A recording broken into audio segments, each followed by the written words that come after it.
Yes, team, kicking this off. Super excited today. I am starting a radio show. I know, a lot of you are probably thinking, what on earth is this? Or why would you launch such a thing? Well, being frank, guys, I love radio. I listen to a lot of radio, particularly talk sport. I'm a massive sports fan, football and boxing. And I was in a call with one of my mentors. We were talking about content. And as you guys can probably see from my Instagram, I'm not really a big content guy. I don't really like writing. I don't really like creating reels or videos. But I do love chatting. I do love talking. And whether that's on stage, whether that's in podcasts, whether that's in my one-to-one sessions with clients or with our certification graduates, I just love yapping. And when my mentor said it to me, he said, well, if you like yapping, this might be a good channel for you and a fun journey to go on. So, yeah, I'm going to be sharing some ideas with the world from me in a fun way to get the most out of me. So we're going to be talking about mental performance, productivity, how can you get more done less time in business. And this radio show is really for my one-to-one clients. So these are business owners, executives, founders, entrepreneurs, and just sharing little tidbits from what I'm up to and some of the things that I'm seeing with clients too. And also, if you're a performance coach, a mindset coach, somebody that's in that field as well, you'll get a lot of benefit from dialing in. So I'm going to be shooting these once a week, and it's going to be fun. Some of the things I'm going to be covering. So we're going to be talking pre-written questions. So for anyone that's already dialing in today, you'll have seen on our stories or on our email list, radio@totalmentalperformance.com. You can actually email in. We've already got a couple of questions in for today. And then also, as this is shooting, there's a link. If you click on the Zoom link, Kirsten, my creative director, will let you into the meeting room. She'll have a little chat. And there's actually going to be people live dialing in. And that makes me a little bit nervous. I'll not lie. I don't know how that's going to go. And we're obviously going live to you guys here on Instagram as well. So yeah, you can throw in any of your questions, any of your comments. I'm going to be talking about things that came up in client sessions recently, anonymous with permission, of course, because I think there'll be a lot of value and a lot of benefit for a lot of you guys in here. And every now and then I'm going to be sharing an interesting book verse, something I've read, maybe a podcast, maybe a song, maybe some thoughts. And maybe even a little feature around unreasonable things to be annoyed at this week. playing around. So, yeah, if you want to dial in and chat with me, head to www.tmptribe.com and you'll be let into Zoom. Or you can request to join right here on Instagram Live as well. Cool. Okay. I got one question here. So, Kieran, what have you been up to recently? So what I've been up to is I've been mainly focusing on my one-to-one consulting for mental performance. So working with my one-to-one clients to help them think, feel, and perform on another league and another level. So I have a number of different tools and a specific framework that I take clients through, whether that's 3.5 months, 4.5 months, or over the course of a year, to help them understand the way in which they think and feel. So I've been doing that for years, and I'm still in love with the game. When TMP was really scaling and I was hiring coaches and we were building systems, I kind of had to make a call, which is, do I step back entirely and completely from that and give up my one-to-one and go all in CEO mode or full founder, or do I keep one-to-one clients? And if money didn't exist, I'd still coach my clients one-to-one. I'd still work with them one-to-one. So yeah, I never dropped it. I just kept running with it, kept rolling with it, So we've got that. We've got a couple of TMP coaches still working with one-to-one clients as well. And then we had the TMP coach certification. So TMP coach certification was super cool. Essentially, this was our first ever intake to run a test. And we had 15 experienced coaches, come through that program so they could become mental performance coaches and start working with their clients using the same mental performance framework that we put over 500 one-to-one clients through TMP. So that was a storming success. That was super fun. Looking at the next intake for April 2026.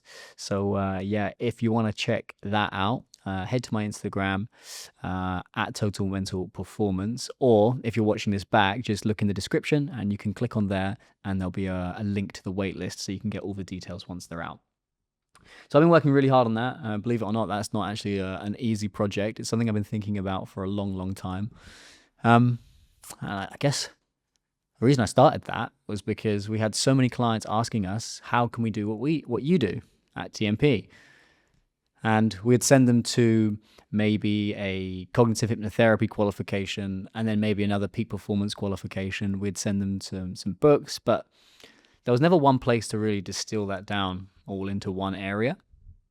And that's essentially what we did. So these guys are getting an emotional toolkit, so a coaching framework to help clients process emotions and work through and identify limiting beliefs, challenging emotions that are slowing down their performance. And then we have the performance and productivity toolkit. So that's actually teaching all of the guys how to help clients become more productive. The way I work is I'm quite methodical. So I like to think of a doctor with a scalpel and listening out and looking around and making small incisions, making small changes that generate the most amount of change. So some of that is through conversation, and these guys have been learning how to have those conversations. But then the other half of that is actually spreadsheets. Like, I use a lot of spreadsheets in my work because you can really focus the mind and really focus on what it is that you're doing by using spreadsheets and using those kind of frameworks. So pulling that all into the first certification was not an easy task. I think that's probably stretched me intellectually more than any other project, and I've had definitely in the last 2 to 3 years for sure. But it's been super fun, and those guys they've got their certifications, they're now graduated, and they're now working away in something called the TMP Collective. So these guys are learning, number one, how can they continue to get group coaching supervision? So they're bringing any client challenges for feedback, and everybody's learning through osmosis by listening to the different stories that's happening across all the coaches. We do that every Monday. And then on Fridays, they have essentially a business lab. So for me, when I qualified as a cognitive hypnotherapist and an NLP practitioner, I think the same when I did some performance qualifications as well, it was very much get your qualification, see you later, figure out the business stuff by yourself. I worked with different business mentors and tried to get different advice, but no one really understood the specifics as a practitioner and a mental performance coach as to how to grow that business. So through that, with their post-graduation support and something that we call the TMP Collective, these guys and girls get access to me and Dan, and they can ask questions around how do I get my first 5 paid clients, my first 10 paid clients. Now, there are some coaches that have joined that are already practicing and in the field, but really it's helping them become more calm and more clear in their sales and marketing so they can continue or start finding dream clients so they can start to move through their career and move through the world. So that's what I've been up to.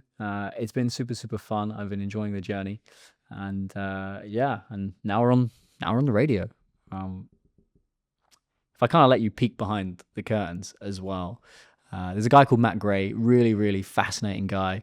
He's built some serious businesses and a media company around his personal brand. And he's talking a lot about waterfall content. So creating one key piece of content and then being able to pull out various different themes and various different pieces of content, whether that's written, whether that is goes across YouTube, podcasts, Instagram, all these various different things.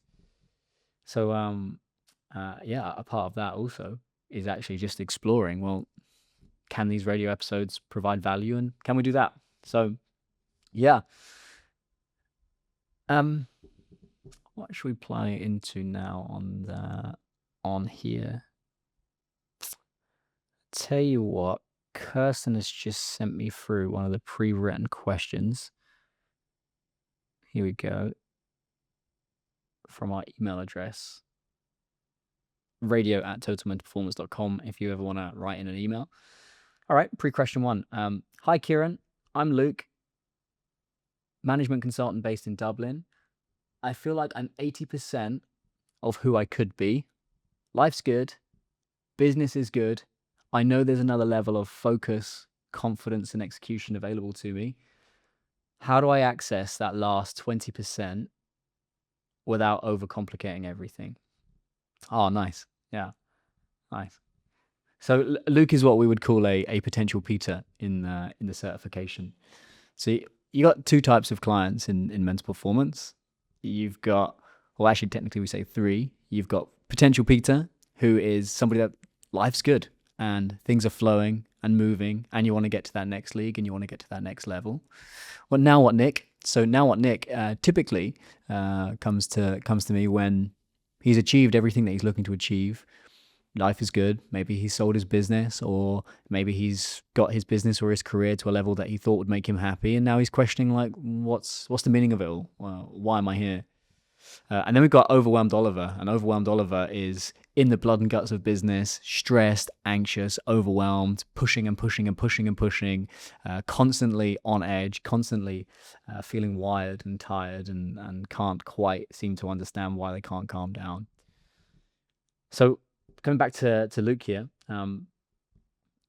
this question here, I'll reread it again. Actually, I've gone off on a tangent, but this is what we would call a potential Peter client. So, hi Kieran, I'm Luke, 40, management consultant based in Dublin. I feel like I'm 80% of who I could be. Life's good, business is good, but I know there's another level of focus and execution available to me. So, what I would say to Luke, like, Luke, if you were my client, I would ask you a very simple question.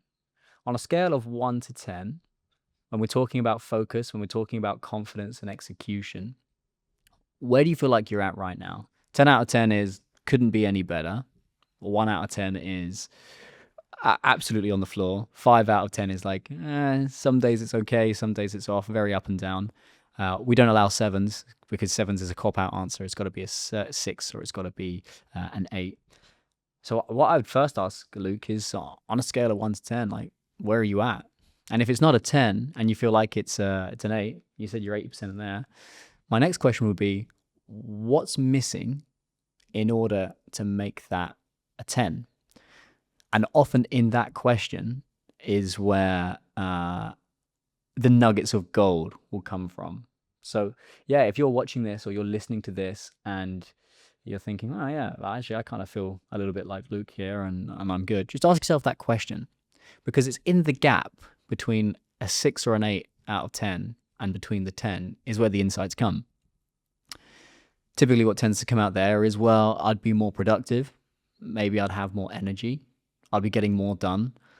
And then I tend to go on an inquiry. So first of all, it's an emotional inquiry. Are there any emotions that you're experiencing that are slowing you down? Are there any emotions that are holding you back from being more focused, more confident, and executing more? That's what I would ask. And typically what tends to come up might be a little bit of anxiousness, might be a little bit of overwhelm, particularly if things are okay. And then I'd like to isolate, well, what is it about the anxiousness? What is it about the overwhelm? Where in your body do you feel that? Is that in your head? Is that in your stomach? Is that in your chest? And just start to drill down into, are there any unprocessed emotions or limiting beliefs that are just causing you to burn energy that's not allowing you to click into fifth gear? Sometimes we'll do that, and actually there's no emotional issues or limiting beliefs. So then we'll start focusing a little bit more on the productivity side. So we're looking at your structure, we're looking at the way in which you set up your day, the way in which you set up your week, we're looking at the way in which you're prioritizing your work, we're looking at decisions and the decisions that you have to make. Are you making too many decisions? Are you making key decisions? And once we've got those answers, we can then start to understand, is this an emotional question? And there's some emotional work to be done. And if it's not that, then we can put in some simple frameworks. So Luke, once you've watched this back, write into me on a scale of 1 to 10 where you're at. Do the reflection. If it's not a 10, what's missing? And then just have a think about some of the challenging emotions, limiting beliefs, or if this is a productivity issue, and hit reply. But oh man, Luke, super cool. First pre-written question. Um, oh, okay. Now the radio show is about to get really real, and I'm a little bit nervous because Kirsten's just told me we've got our first ever guest in uh, in the meeting room, coming through on Zoom. So, all right, okay. So we've got Alex. All right, let me see. Uh, Alex, I can see you in the Zoom room. Can you just unmute? Are you there? Yeah, I'm here. Nice to meet you. No, pleasure, a pleasure. So Alex, tell me, where are you from? What do you do? So I'm from Leeds. We've got a marketing agency in Leeds, 44 years old. Business has been going really, really good over the past 2 years, and we're about to scale really fast. We've got a lot of new clients. The team has grown to 22 people now, and we're starting to speak about serious money. I think the reason why I called in is I feel like I'm maxed out already, only at 22 staff. My nervous systems are wrecked. I'm not sleeping well. I'm worrying about things. I'm struggling with what to delegate, what not to delegate, where I should be spending my time. And everyone says it's a great problem to have, and this is what you wanted, but it's almost like it's come so quickly, even though 2 years sounds like a long time. Really, it feels like it's just really been put into a position where it's overloading almost. Yeah, man. Well, thank you for sharing that. A quick question, Alex, are you a single guy? Have you got a missus? You got kids? Yes, I've got a girlfriend. A girlfriend. Okay. Yeah. So like when you look at that picture for where you are, uh, the most challenging thing you'll probably find is the stress from work. Yeah, it's stressful, but actually it's making the time and being more present at home, which can be even more difficult because your brain is at work and your body's at home, and your partner's going, what's going on? And yeah, you've made the right call insofar as identifying your nervous system's just overloaded, you're overstimulated. um there's two parts, mate. For every level there's another devil. I know that sounds cliche, but as you're going through the levels, like, you should feel a little bit on edge. You should feel a little bit scared and anxious, or all of those emotions that are coming up. That's totally normal and natural. But what I would say is, like, have you always had this anxiousness? Have you always had this edginess, or is this a new thing? I would say it's a new thing. It's a new thing. Okay, 3 years. got it. Yeah, well, that's important, because if you told me, Kieran, I've been super anxious like since I was a kid. Now I think about it, I've always been on edge. I've always been worried. I've always been like that. It would suggest to me that maybe there is some unprocessed emotional work to be done. That might be around limiting beliefs. That might be around self-worth. That might be feeling safe in business and taking risks. But if it's a new thing, and actually it's just, is this your first business, or you've had other businesses before? Yes, first business in different variations. We've sort of pivoted across the markets as time's gone on, and sort of hit the sweet spot now, so to speak. Yeah, yeah, yeah. Okay, so if you've been in the game for quite a few years, and it's the last 2 years where you've really gathered traction, part of this, mate, also is like you've been trying to figure out how to make it work, and now it's working. And sometimes you can get a little bit of vertigo, which is, oh, it's getting real now. Like, do you say you have 22 staff? Yeah, 22 staff. Right. And you're looking to grow that, and going into team. Yeah, so like there's a little bit of vertigo. There is a little bit of vertigo, which is, whoa, okay, it's all getting real now, and we're going to go and make this happen. So there's that. The next part is also just looking at your day, and how your days are structured, and how you're set up. I mean, if you was to pull up your Google Calendar in front of me, what would that look like? Does that look like back-to-back meetings, 9 until 6 or 7? Do you have days on, days off? Like, what does that look like? Yeah, I mean, it's complete spider's web. It's the easiest way to describe it. Everything everywhere. No. Yeah, definitely not finishing work at 5 p.m., 6 p.m., or, Yeah. not working on weekends. It's, like I said, a spider's web. Okay. Roughly how many meetings and calls are you doing per week, would you say? I'd say maybe 4 to 5 a day, around that sort of mark. 4 to 5 today. Okay. Okay. Do you have any days where you have no calls, or is it just that, like you said, it's a spider's web? It's just happening every day, every week. Yeah, and the anxiety doesn't so much come from sort of like outbound input, but also obviously managing a team, the inbound sort of internal communications, which you wouldn't normally associate with a scheduled Zoom call, for example. Yeah. Yeah. Yeah. Yeah. Well, there'll be a couple of things in here. Number one is actually getting some thinking time and some solo time, which you might hear that now. You go, how can I possibly do that? But if you're going to be receiving inbound communications from the team 24/7 and you're in back-to-back calls, you're probably doing a lot of your deep work either late at night or early in the morning, which is then putting your system under more stress and more tension. And don't get me wrong, there are seasons of business where you've just got to suck that up, right? And you got to tough it up, and that's why you get paid the big bucks, right? That's the level of stress and responsibility that you take on. But there is another part, and that other part is actually making sure that you're setting up your day and your team and your priorities in a place where you do have time to think and you do set boundaries, because everybody wants your time, right? Whether that's team, whether that's new clients, whether that's collaborations, whatever, everybody's gonna be trying to steal that. So I'll send you a spreadsheet after this. If you just drop Kirsten your email address, I'll drop you a spreadsheet. Yeah, I'd appreciate it. Yeah, so it's called Weaponizing Your Weekly Structure. If anyone's listening to this, you can actually get this on our YouTube as well. But really, you want to get to a place where you're looking at your day in 4-hour blocks and 4-hour chunks.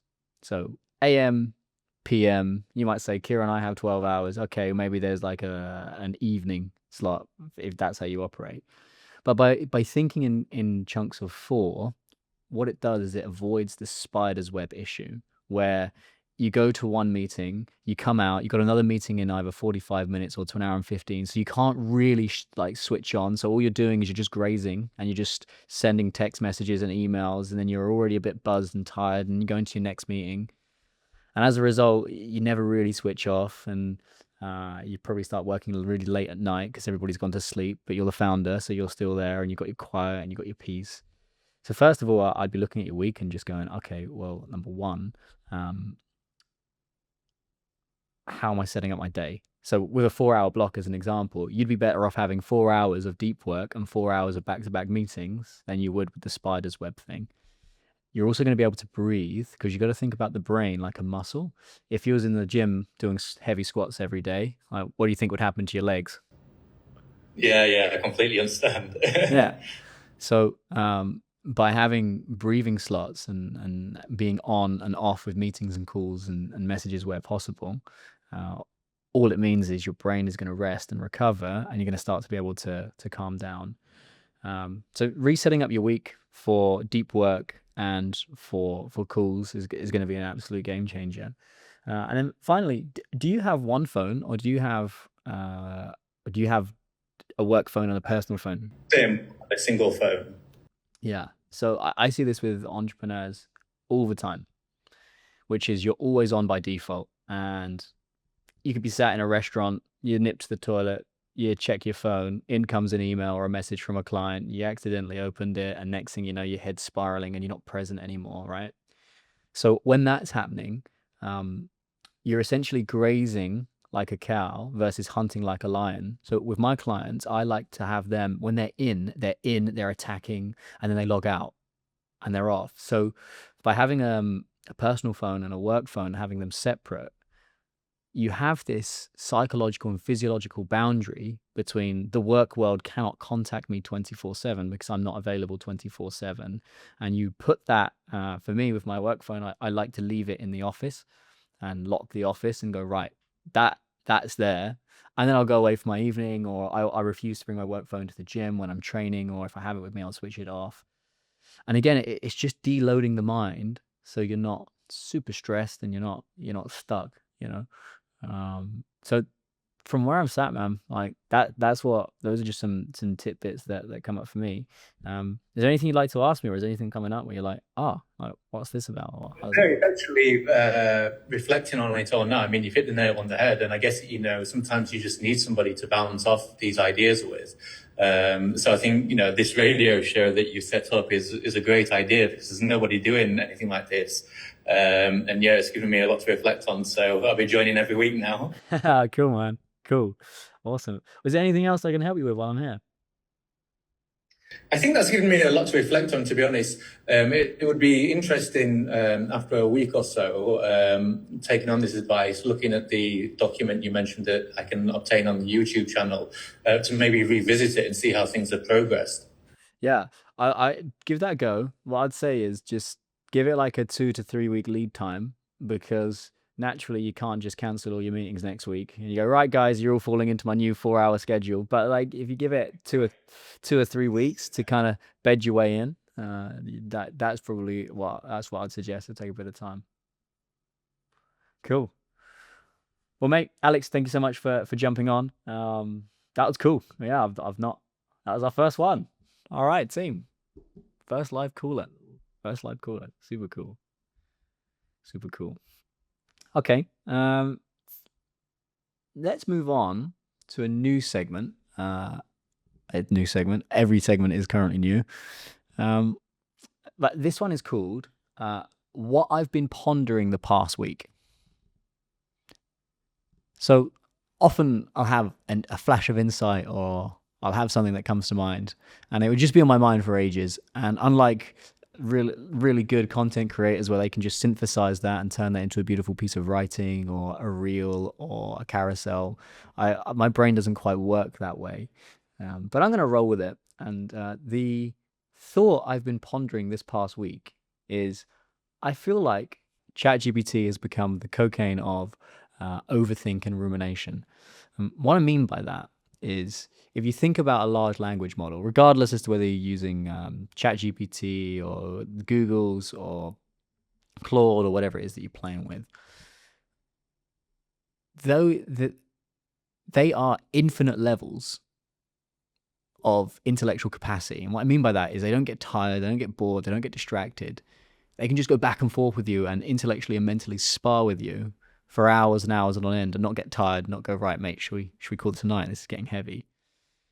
But it is this infinite capacity for mental stimulation that I think is just burning mental calories, and I don't think we're equipped for it.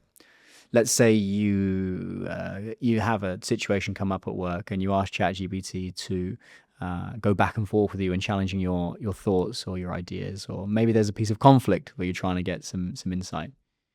That can work if you have like a 3 to 5 minute timer on. But sometimes you can hyperfixate, and sometimes you can start going back and forth with this algorithm. I've certainly experienced that, and I've had to delete ChatGPT off my phones and use it really, really sparingly, because it is keeping us in our heads. Instead of us getting out of our heads and getting back into our body and listening to our intuition and listening to that inner wisdom that we all innately have, we're just constantly burning mental calories, going back and forth. Is this right? What about this? What about that?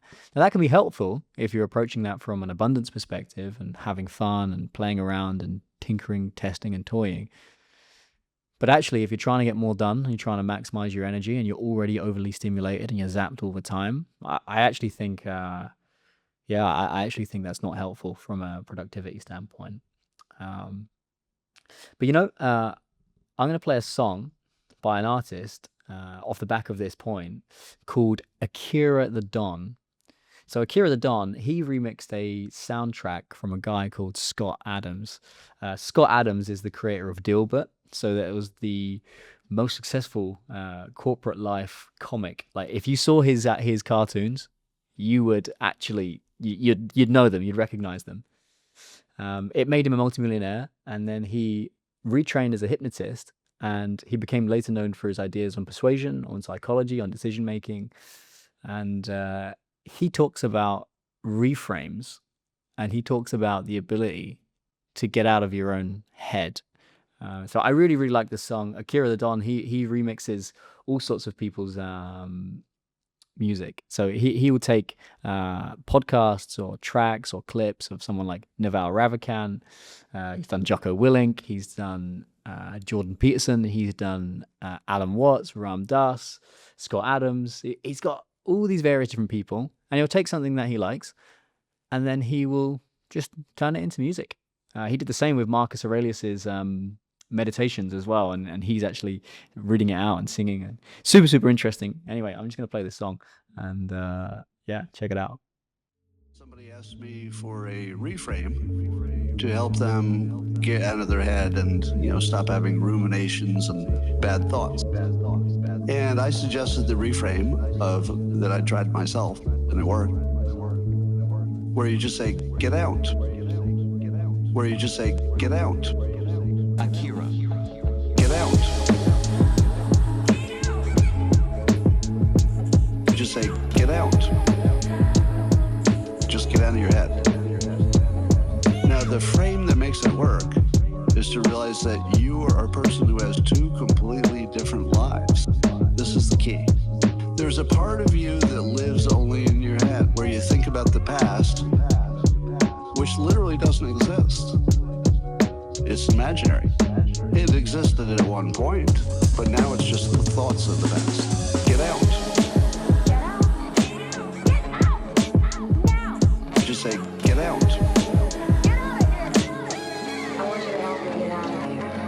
But you also have thoughts of, what will happen in the future? I'm worried about the future. And that doesn't exist. Doesn't exist. So the life you live in your head is a completely imaginary one. Things of the history in your past that don't exist anymore, and worries about the future that doesn't exist yet. But the outside world is all real stuff. Stuff you can touch, breathe, sense. And we live in both of those worlds. We go back and forth. And so the idea that I had that worked when I did it was I just said, get out. What I meant was get out of the imaginary world and get into the real one. Get out. Just say, get out.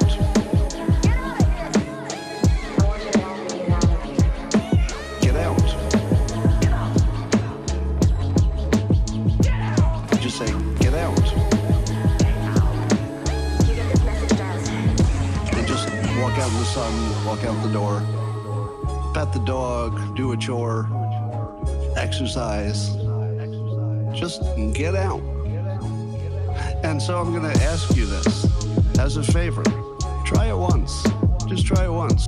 Just tell yourself you have two worlds. There's the imaginary one in your head, and then there's the real one. And all sadness comes from the imaginary one. As soon as you find unpleasantness because you're in your head, get out. Just get out. Join the real world. Just go, zoop. Hey, I'm in the real world yet. Look at this. Real world. You'll feel instantly better. The cure for it. All right, guys. Cool. Yeah. So I really love that track. I really love that song because it's true. Everything in the mind is all made up. The future doesn't exist, right? Technically, the past doesn't exist. It only exists in your mind. And we only have the now.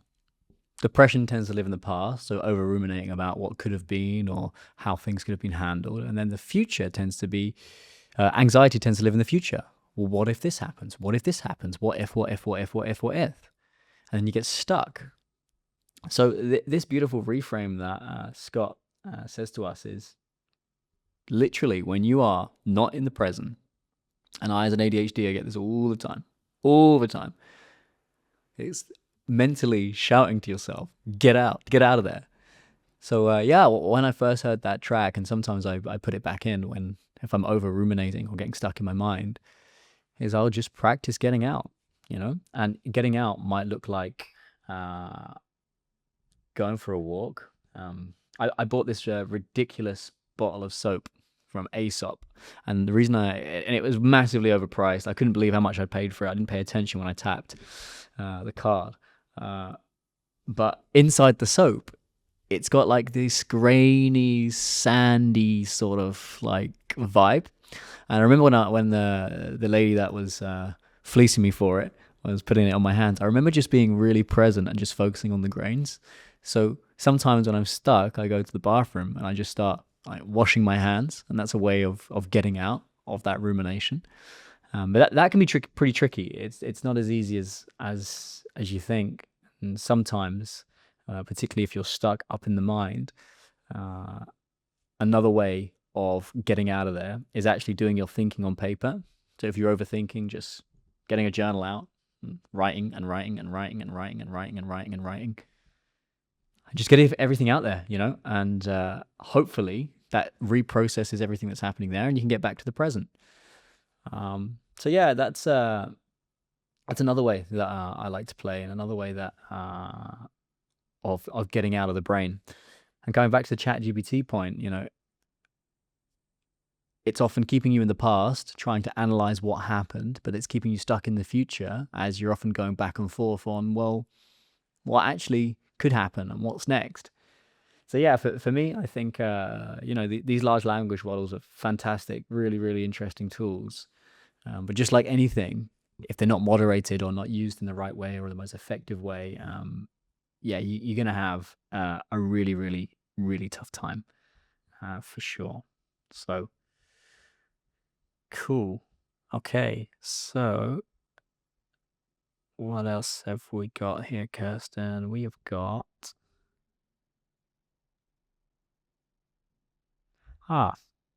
this is quite an interesting one actually. This came up in a client session this week. Not this week, recently. So let's have a look.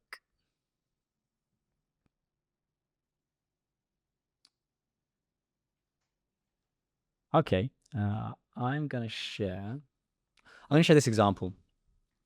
So one of my clients, young entrepreneur in his 20s. This guy, he really backs himself. He really, really takes risks. He really goes on the attack. He really goes after it. But he's always had a lot of financial fear and financial overwhelm. And he brought it to a one-to-one session recently.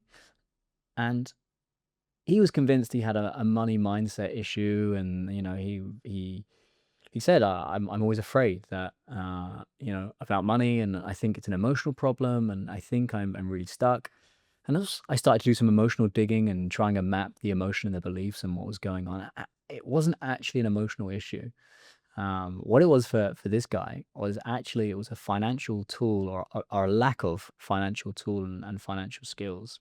So what he was doing, and there are some entrepreneurs that want to live this on edge and they want to bet their houses at every single corner, and that's okay. But you have to accept that there will be a level of financial anxiety and overwhelm for you within that.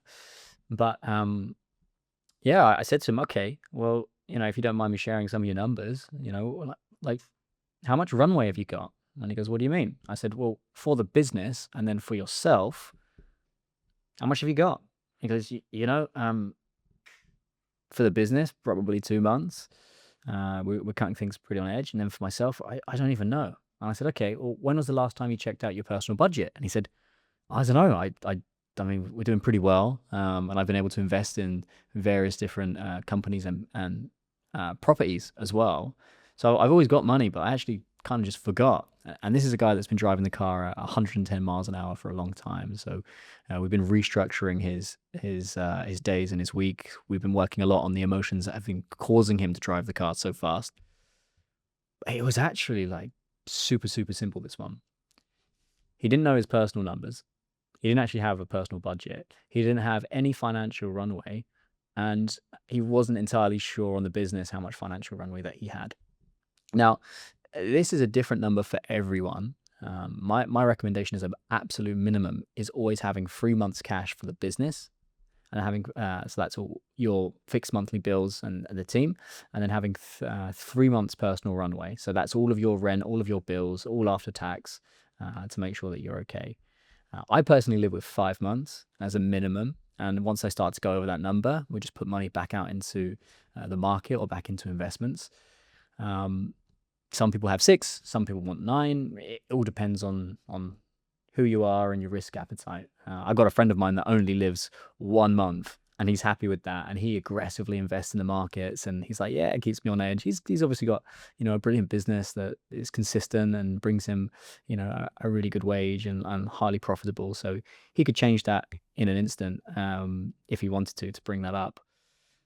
But yeah, what I said to him was, I don't think there's actually an emotional issue that we need to unpack. I think there's a series of financial skills that you need to learn that's going to help you feel more calm, and that's going to help you feel more clear. So yeah, his homework after that session was to go away, really understand his actual personal budgets, and then instead of just investing everything and getting it all out all of the time, well, actually just having 3 months of personal financial runway, and then having 3 to 4 months of business runway.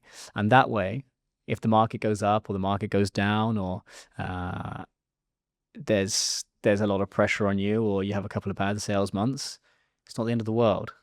And by runway, I mean 3 months of all expenses if you made no money. Like absolutely no money, you didn't make anything, you could continue to pay the bills for 3 months. And for me, as a rule of thumb, like 5 months is perfect. I think 6 months, I get too relaxed whenever I go over that number. 5 months is enough to go, all right, okay. If something was to go happen, it gives me enough time to, pivot and adjust, whether that's a business model or whether that's my investment strategy or whatever that might be. 5 months is a long time to turn the ship around, particularly with the markets that we live in today, where markets are changing so fast. Doors of opportunity are opening and then closing even faster than they ever have before in business. So yeah, so that was quite interesting. Something that came up in a client session recently that I thought I'd throw out there. Cool. Okay. I've got a question from a performance coach that Kirsten sent over to me. Oh, this is a long one. This is a long email. Okay. Bear with me, guys. Hi, Kieran. This is a bit weird. I'm actually a performance coach myself. I came across you as you mentored a friend of mine. I'm 38, based in Berlin, work with CEOs and executives around focus, habits, mindset, all the stuff you talk about. From the outside, things look good. Clients get good results. They renew. They thank me. I know the frameworks. He's put this in italics. I can coach other people through pressure all day long, but if I'm honest, I'm struggling to apply it myself. My days feel fragmented. I'm always on, thinking about clients, content, positioning, what I should be building next. I don't feel burnt out, just constantly loaded. Like there's no real switch. What messes with me is this. And he's done this in italics again. I love this, mate. I should know better. I hear myself giving advice about boundaries, nervous system regulation and standards. And then I look at my own life and think, why am I not living this cleanly? There's also this pressure to be the guy who's got it figured out. If I slow down, I worry I'll lose my edge. If I admit I'm struggling, I worry it undermines my credibility. Some days I feel sharp and grounded. Other days I just feel scattered, irritable, and weirdly resentful, even though I chose this path. I don't want to quit or pivot. I don't want more theory. I don't want to do another qualification. I just want my internal life to match the level of clarity I help other people build. So I guess my question is, how do you coach yourself when you're the one everyone else relies on?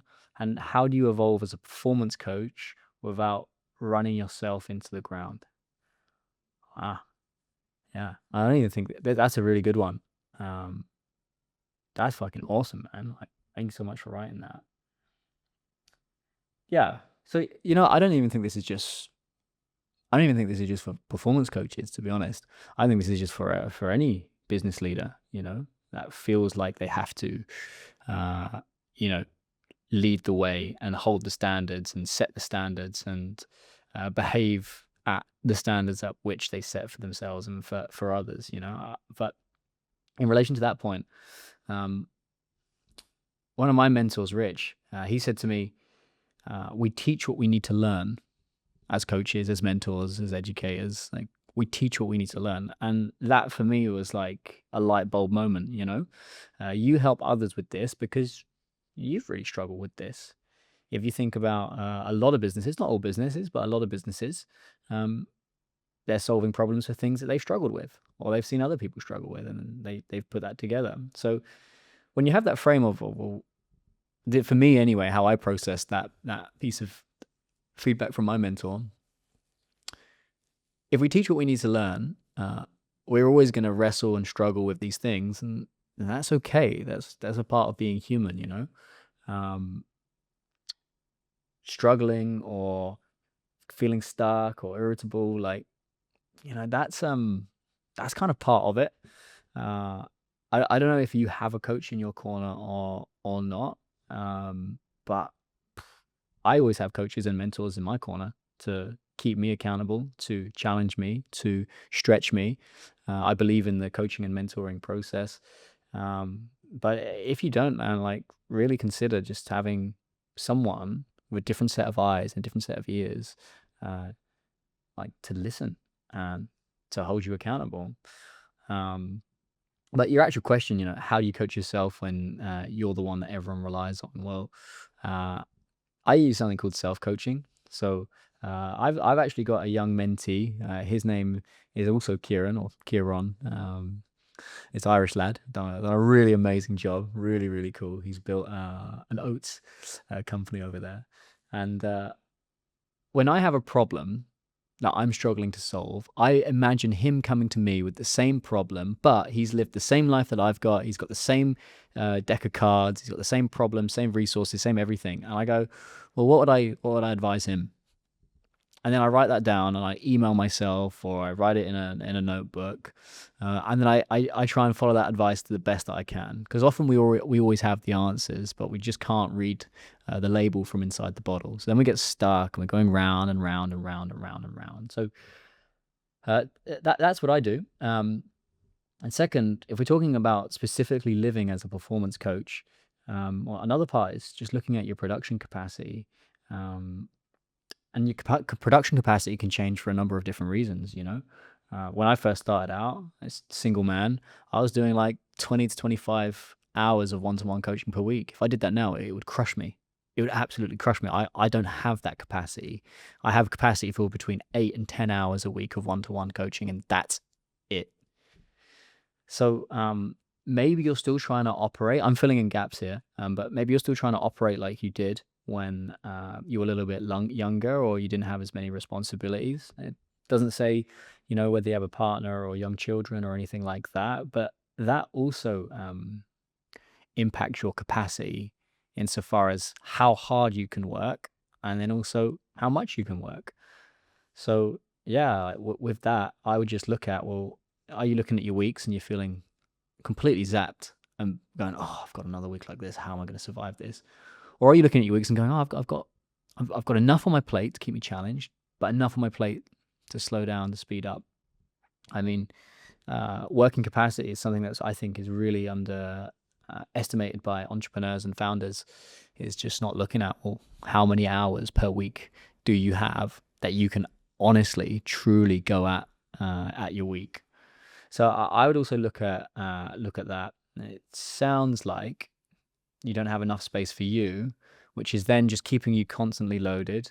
And if you have got a mind that's always on naturally, like there are some practices, hopefully you listen to this back and you'll hear me earlier talking to Alex about having a work phone and a personal phone and working with that. Like that can make a big difference. But that'd be my first question, to be honest, mate, is, are you clear on your working capacity? If yes, if no, get clear on that. If yes, then you got to ask yourself, well, is this sustainable? You know, and there's loads of other exercises that you can do to calm this stuff down. But you already know all of this, right? You already know all of this, but it's about getting you out of your own head, getting you out of your own way, and then coaching yourself. And finally, like, just don't be afraid to raise your hand. You know. That doesn't mean you could go on the internet and start crying in your content like, oh, I'm finding things really hard. I'm not saying that, but, you know, with trusted friends, confidants, nothing wrong with raising your hand and going, yeah, I find things tough, because you're human, you know. I have days when my ADHD spins out so intensely. It's really bloody difficult. It's really hard.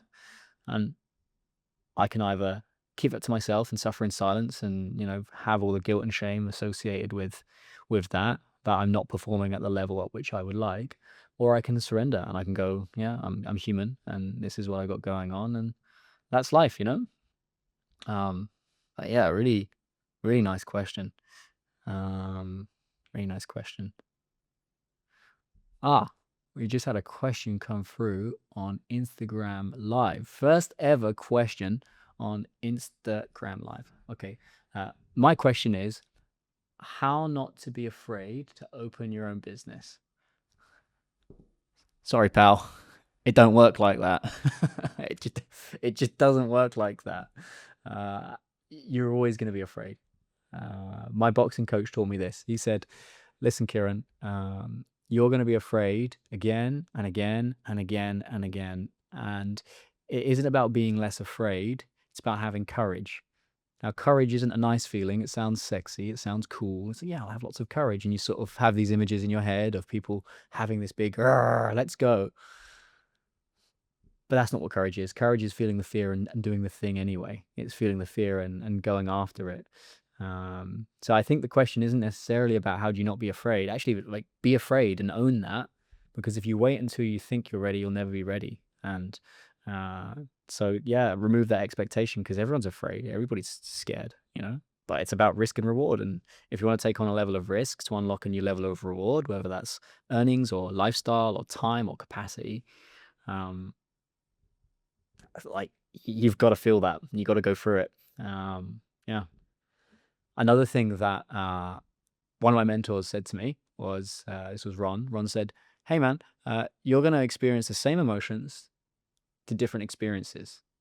So instead of you trying to master all the experiences, you got to learn to master your emotions throughout those experiences. And I think that's exactly the same here in relation to your question, how not to be afraid to open your own business. Well, you're going to be afraid anyway. And even after you've opened it, there are going to be other moments where you're afraid. So get better at being afraid. Yeah. Cool. All right. So we've had a couple of written in questions. We've had somebody writing on Instagram. We had somebody bloody dial in. Cool. This has been awesome. I've really enjoyed this. Even if no one else listens to this, this has been a fun exercise. Hopefully, all of you have enjoyed this as well. Like I said, if you want to write in any questions, radio@totalmentalperformance.com. Just write in there and I'll be reading some out on the next one. And yeah, keep an eye out on socials, on my email list, about when we'll be going live on this next episode. You can dial in and ask a question via Zoom, or you can do this via Instagram Live as well. Maybe I'll try and see if we can figure something out on LinkedIn as well. I don't know. I'll let the team figure that out. If you were listening to this earlier and you're like, the TMP coach certification, and you're a performance coach or a mindset coach that wants to learn a little bit more around total mental performance, then just click on the wait list in the description, which will give you a little bit more details on the upcoming launch, and you can join that. And then as soon as everything gets processed and done, all the details will go out to you. All of there. And if you're a business owner or exec and you're going, this dude on the radio is kind of interesting, I'd like to explore a little bit more of that, then there'll be a link to complete a mental performance audit ahead of us potentially connecting around mental performance and one-to-one coaching. So yeah, I don't have a jingle yet, guys. I don't know, maybe there's someone in my audience that can get in touch and help me build an outro and intro jingle. But yeah, that's me. That's the first episode of the radio. Big love. Catch you all next time.